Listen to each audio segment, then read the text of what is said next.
Everyone, तुम्हा सर्वांचं स्वागत आहे एक क्लास 12च्या व्हिडिओमध्ये. या व्हिडिओमध्ये आपण अर्थशास्त्र चे महत्त्वाचे प्रश्न डिस्कस करणार आहोत 2025च्या बोर्ड एक्झामसाठी. तर प्रश्न क्रमांक 2 ब प्रश्नपत्रिकेमध्ये प्रश्न क्रमांक 2 ब आहे, फरक स्पष्ट करा एकूण गुण 6 गुणांसाठी. तर आजच्या व्हिडिओ लेक्चरमध्ये आपण महत्त्वाचे फरक स्पष्ट करा हे डिस्कस करणार आहोत. तर अर्थशास्त्रचा पेपर 1 मार्चला आहे 2025ला. त्यासाठीचे हे इम्पॉर्टंट क्वेश्चन असतील. फरक स्पष्ट करा हा कोणते 3 सोडवायचे असतात. 5 फरक दिले असतात एक्झाममध्ये, त्यातले तुम्हाला 3 सोडवायचे असतात. किती गुणासाठी? 6 गुणासाठी असतात, म्हणजे प्रत्येकाला 2 गुण असतात. त्या 2 गुणामध्ये एक तर त्याचा अर्थ आणि व्याख्येला असेल आणि एक फरक स्पष्ट करायला असेल. फक्त 2च मुद्द्यात तुम्हाला फरक स्पष्ट खतम करायचा. तर त्यासाठी पहिला प्रश्न महत्त्वाचा आहे, तो आहे विभाजन पद्धत आणि राशी पद्धत. तर याचा कसा फरक स्पष्ट कराल? तर इकडून पहिले मधात रेष मारायची एक सरळ, इकडे लिहायचं विभाजन पद्धत, इकडे लिहायचं राशी पद्धत. तिथे लिहायचं पहिलं पॉइंट अर्थ. याचा अर्थ काय?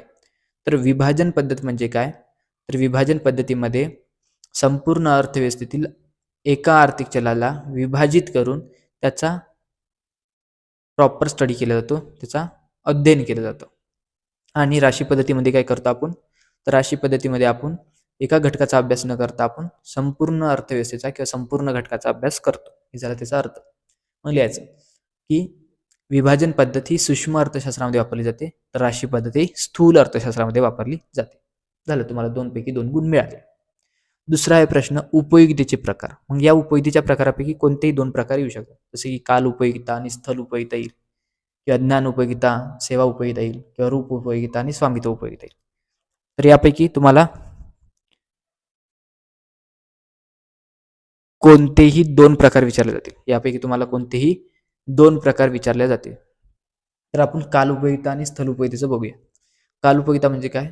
काळानुसार वाढत गेलेली एखाद्या वस्तूची उपयोगिता म्हणजे काल उपयोगिता होय. आणि स्थल उपयोगिता म्हणजे काय? एखाद्या वस्तूचं स्थळ बदलल्यामुळे त्यात जी उपयोगिता निर्माण होते त्याला स्थल उपयोगिता म्हणतो. काळ उपयोगितेचं उदाहरण रक्तपेढी आणि स्थळ उपयोगितेचं उदाहरण म्हणजे वाळू. बस एवढंच फरक स्पष्ट करामध्ये सांगायचं आहे. तिसरा प्रश्न आहे एकूण उपयोगिता आणि सीमांत उपयोगिता. तर स्पष्टकरामध्ये सांगायचं एकूण उपयोगिता म्हणजे काय? उपभोक्त्याने उपभोग केलेल्या सर्व वस्तूंपासून मिळालेली समाधानाची बेरीज म्हणजे एकूण उपयोगिता होय. तर सीमांत उपयोगिता म्हणजे काय? एका वाढीव नगाचं सेवन केल्यामुळे जी काही एकूण उपयोगितेत होणारी वाढ म्हणजे काय? सीमांत उपयोगिता होय. एकूण उपयोगिता घटत्या दराने वाढते, तर सीमांत उपयोगिता घटत जाते. एकूण उपयोगिता ही पॉझिटिव्ह असते म्हणजे धनात्मक असते, आणि सीमांत उपयोगिता ही ऋणात्मक असते. प्रश्न क्रमांक 4 आहे इच्छा आणि मागणी. तर इच्छा म्हणजे काय? एखादी वस्तू हवी हवीशी वाटणे म्हणजे इच्छा होय. तर मागणी म्हणजे काय?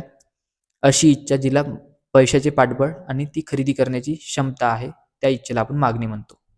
इच्छा हे मागणीत परिवर्तन होतेच असं नाही, परंतु प्रत्येक मागणी ही पहिली इच्छा असते. किंवा इथे उदाहरण लिहा, गरीब व्यक्तीला कार हवी ही इच्छा आहे, आणि मागणी म्हणजे काय? तर एखाद्या शिक्षकाने खडू घेतला किंवा एखाद्या शिक्षकाला खडूची मागणी आहे, लिहू शकतो आपण तुम्ही. किंवा इच्छेला स्थळ काळ किंमतीचा संबंध नसतो, आणि मागणी ही स्थळ काळ सापेक्ष असते, किंमत सापेक्ष असते.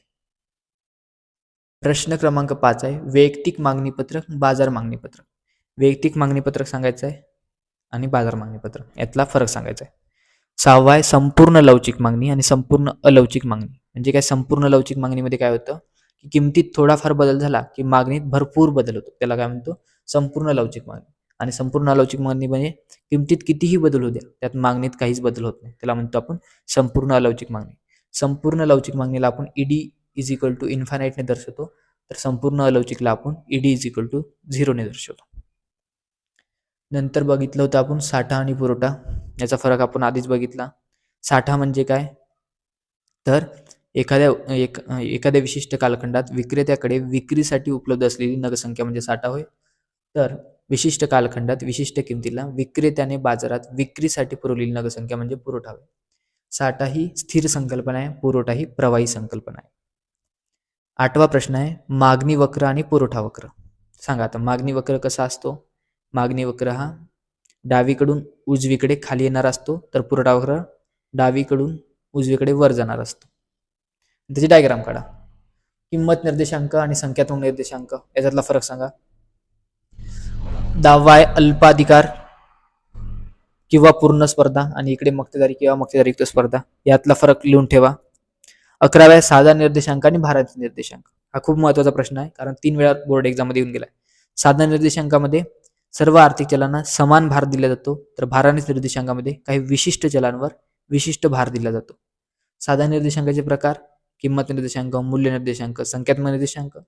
तर भारांतित निर्देशांकाचे प्रकार: लास्पेअरचा, पाश्चेचा निर्देशांक किंवा प्रकार म्हणू शकता, हे उदाहरण. हे झालं त्याचा फरक. 12वा आहे खर्च संकल्पना आणि प्राप्ती संकल्पना. यातल्या कोणत्याही संकल्पना येऊ शकते. सरासरी प्राप्ती आणि सरासरी खर्च, एकूण प्राप्ती, एकूण खर्च, किंवा सीमांत प्राप्ती आणि सीमांती खर्च, या तिन्ही करून ठेवा. आणि हा मोठा प्रश्न पण येऊ शकतो 8 गुणाला, की प्राप्तीच्या आणि खर्चाच्या संकल्पना स्पष्ट करा. जीडीपी आणि जीएनपी. जीडीपीचा फुल फॉर्म आहे ग्रॉस डोमेस्टिक प्रोडक्ट आणि ग्रॉस नॅशनल प्रोडक्ट. जे काय स्थूल देशांतर्गत उत्पादन आणि स्थूल राष्ट्रीय उत्पादन. स्थूल देशांतर्गत उत्पादनामध्ये काय, तर एका देशाच्या भौगोलिक सीमेच्या आत एका ठराविक वर्षामध्ये जेवढ्या काही अंतिम वस्तू सेवांची निर्मिती झाली आहे त्यांची किंमत म्हणजे जीडीपी होय.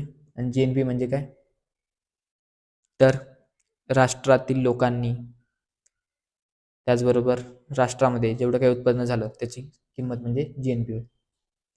14वा आहे सूक्ष्म आणि स्थूल अर्थशास्त्र. सांगा, खूप फरक आहे सूक्ष्म अर्थशास्त्र आणि स्थूल अर्थशास्त्रामध्ये. सूक्ष्म अर्थशास्त्र हे वैयक्तिक घटकांचा अभ्यास करतो, स्थूल अर्थशास्त्र संपूर्ण अर्थशास्त्राचा अभ्यास करतो. सूक्ष्म अर्थशास्त्रामध्ये त्याची व्याप्ती सांगा, इकडे स्थूल अर्थशास्त्राची व्याप्ती सांगा. सूक्ष्म अर्थशास्त्रामध्ये विभाजन पद्धत वापरतो, स्थूल अर्थशास्त्रामध्ये आपण राशी पद्धत वापरतो. काही पण सांगू शकता तुम्ही इथे. 15वा आहे उत्पादन आणि उत्पन्न. 15वा काय, उत्पादन पद्धत किंवा उत्पन्न पद्धत, राष्ट्रीय उत्पन्न मापनाची उत्पन्न पद्धत किंवा उत्पादन पद्धत. 16वा सर्वात महत्वाचा म्हणजे अंतर्गत कर्ज आणि बाह्य कर्ज. आणि 17वा म्हणजे प्रत्यक्ष कर आणि अप्रत्यक्ष कर, डायरेक्ट टॅक्स आणि इनडायरेक्ट टॅक्स. तर हे सर्वात महत्वाचे प्रश्न आहे फरक स्पष्ट करण्यासाठी एवढे. याचा सगळ्यात PDF तुम्हाला आपल्या टेलिग्राम चॅनल आणि व्हॉट्सअप चॅनलवर मिळेल. याचा भरपूर लिहिण्याचा सराव करा. टेक्स्टबुकमधून याचे शोधा. मी जे सांगितले वर्बली ते लिहून ठेवा आणि सगळे फरक स्पष्ट करा. ज्यांना एखाद्याला शक्य होईल आणि PDF करून टेलिग्रामवर असेल तर टेलिग्रामवर शेअर करा, किंवा मला एकानेच पर्सनली पाठवा, किंवा मी 6 वाजता आपला व्हॉट्सअप ग्रुप ओपन करतो तेव्हा 6 वाजता तुम्ही याला लिहून पाठवू शकता, जेणेकरून सगळ्याला मदत होईल. धन्यवाद या व्हिडिओ लेक्चर पूर्ण बघितल्यासाठी.